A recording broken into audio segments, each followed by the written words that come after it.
लोणार भूमी अभिलेख कार्यालयात कार्यरत भूकर मापक उमेश पंडितराव सानप वय 39 वर्ष राहणार खटकेश्वर नगर लोणार यास तक्रारदार यांच्याकडून तडजोडी अंती 60,000 रुपये लाच स्वीकारताना लाचलुचपत प्रतिबंधक विभाग बुलढाणा यांनी माऊली गजानन हॉटेल बसस्थानकाजवळ 17 जानेवारी रोजी सापळा रचून रंगेहात अटक केली। तक्रारदाराच्या प्लॉटची आखणी व मोजणी लवकर करण्यासाठी लोकसेवक उमेश सानप हे 80,000 रुपये मागणी करत असल्याची तक्रार लाचलुचपत विभाग बुलढाणा यांच्याकडे प्राप्त झाली होती।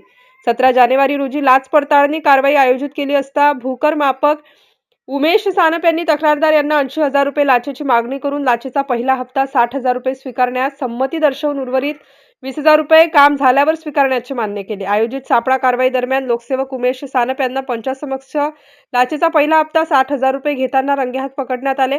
लोकसेवक यांना ताब्यात घेऊन त्यांच्या विरुद्ध लाच मागणीबाबत लोणार पोलीस स्टेशन येथे कलम 7 भ्रष्टाचार प्रतिबंध अधिनियम 1988 प्रमाणे गुन्हा दाखल करण्यात आला आहे। सदर कार्यवाही मारुती जगताप पोलीस अधीक्षक अँटी करप्शन ब्युरो अमरावती परिक्षेत्र अमरावती सचिद्र शिंदे अप्पर पोलीस अधीक्षक अँटी करप्शन ब्युरो अमरावती परिक्षेत्र अमरावती यांचे मार्गदर्शनाखाली यशस्वी करण्यात आली।